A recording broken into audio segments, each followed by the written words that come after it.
Dear students, in this video we are going to start the discussion on fourth unit. Fourth unit deals with various security issues related to information system. Since information system is using a information technology to store a large amount of data, process the data, and transmission of data. So all the security issues related to information technology also applies to information system. So if the company wants to use the information system effectively, they have to secure their information system is very important. So in this unit we are going to discuss all the security related issues in the information system. In this video we'll discuss about what is IS security, what are the various threats to information system, how to protect the information system, how to test the information system, security testing, so techniques, all the things we are going to discuss in this video. First, let us see what is information security. It is the process of keeping information secure. Whatever is stored in the IS, it should be kept secure, protecting its availability, its integrity, and privacy. So these are all the components of information system: software, hardware, data, people, procedure, networks. So the security issues may arise from any of these components.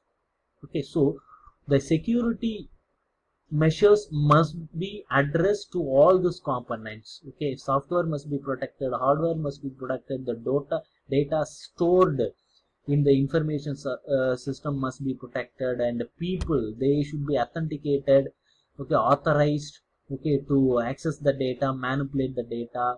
The secured established procedures must be developed, and the networks used to transmit the data also must be protected. So in all these areas the security policy must be developed to protect all the components from various security threats. Okay, what are the common security threats for information system?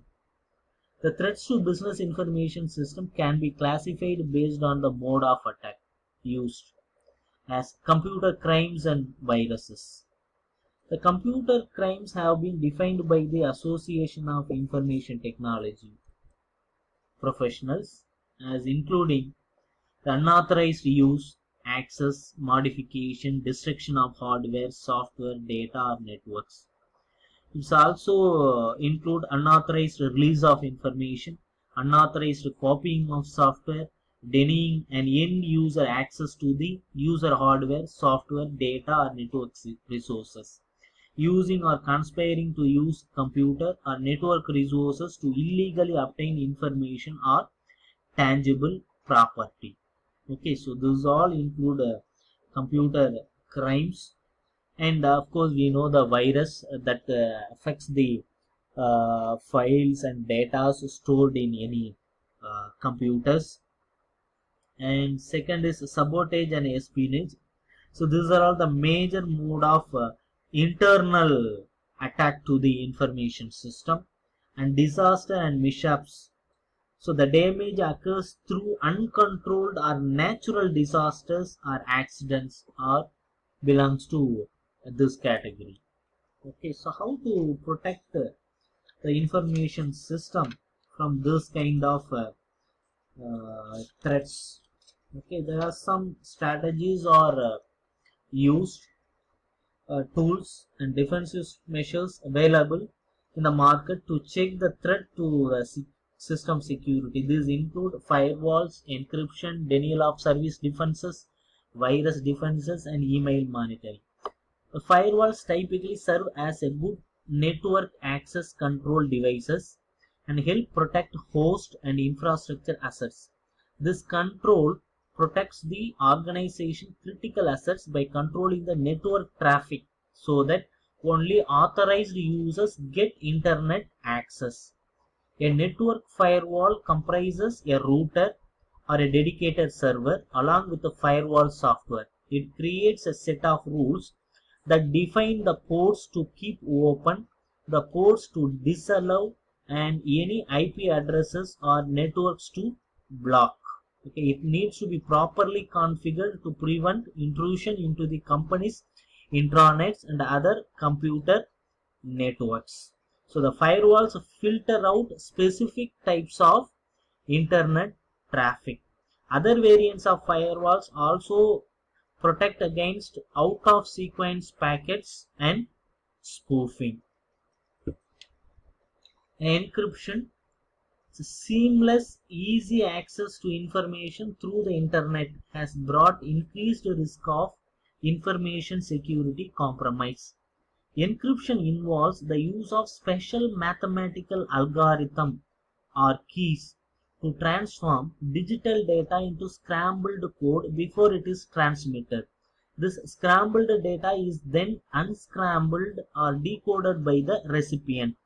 Basically, encryption controls access by allowing only certain users or computer system to access certain resources. The data is transformed in a manner that it is not possible to reverse it without knowing the key. The third strategy is denial of service defenses. The tactic used is to flood a server with enough bogus requests so that it does not have the resources to serve any other valid request. Okay, this network-based DOS causes direct and indirect harm to the organization's system.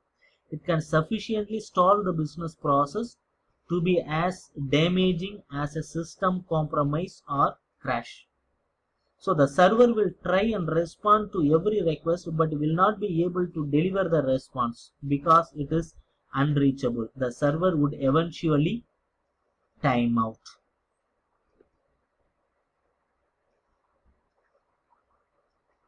Okay, at the victim's internet service provider, DOS attacks are best addressed at the source. Routers and firewalls should not allow unroutable or spoofed origin ISP and should keep a tab on heavy bandwidth users.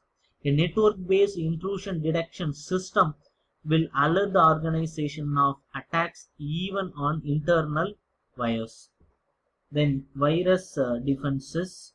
Okay, the viruses are subversive, insidious, and very dangerous. They have evolved into a full-blown network applications taking advantage of insecure file shares, email, and the widespread use of the TCP or IP protocol. Some email worms that have recently attacked desktops have included code to send passwords and other confidential data to an anonymous email ID.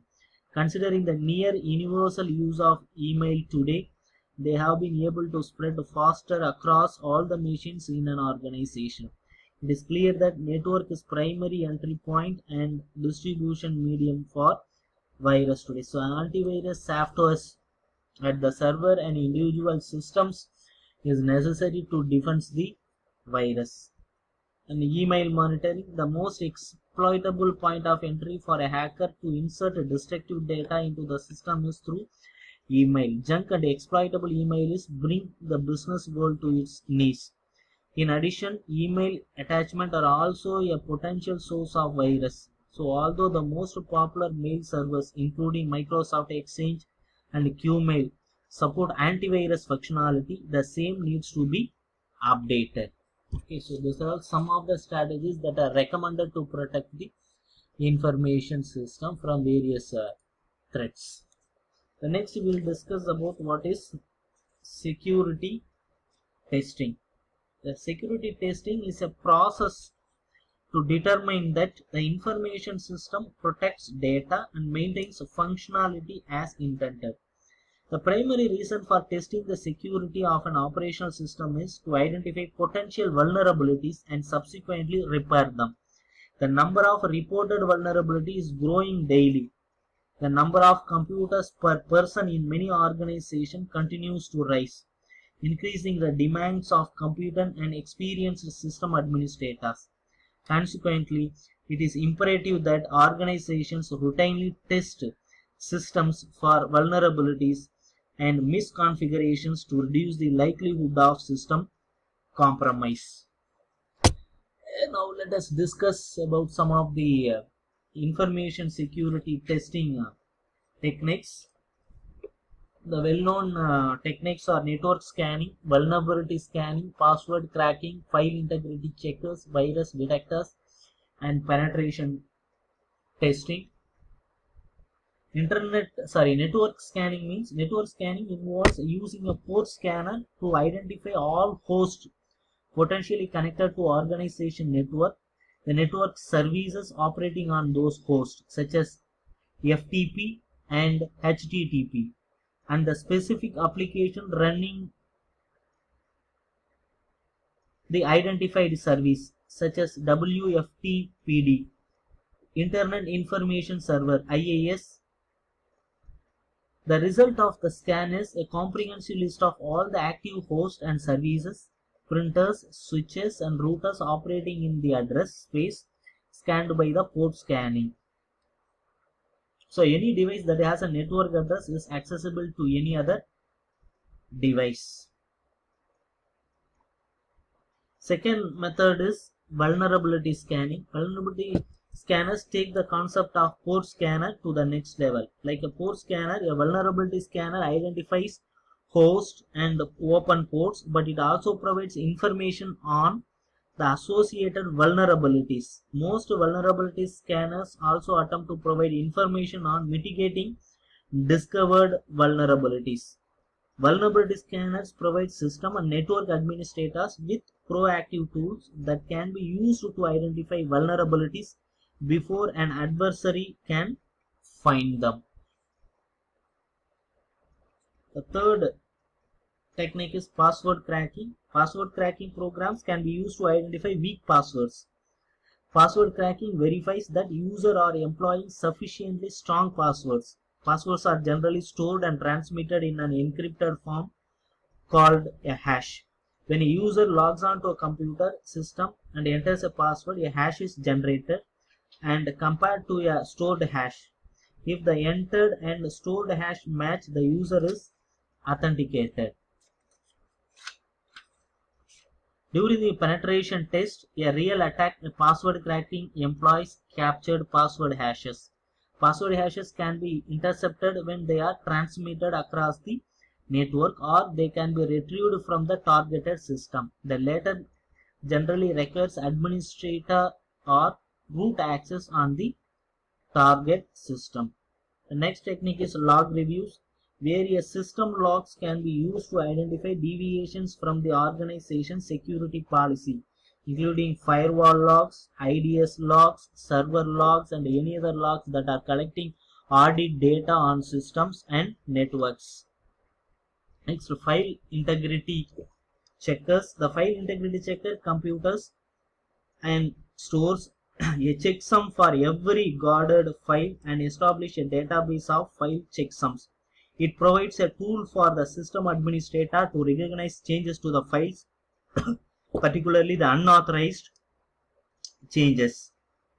The virus detectors. All organizations are at risk of contracting computer viruses, trojans, and worms if they are connected to the internet or use removable media and CD-ROMs, or use shareware or freeware software.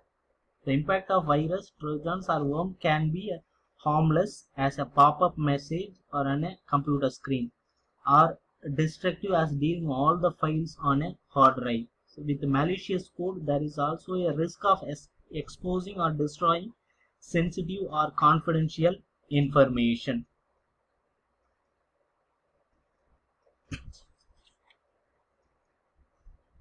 And penetration testing.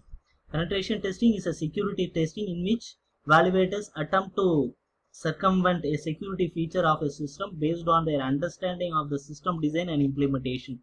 The purpose of penetration testing is to identify methods of gaining access to a system by using common tools and techniques used by attackers. Penetration testing should be performed after careful consideration, notification, and planning.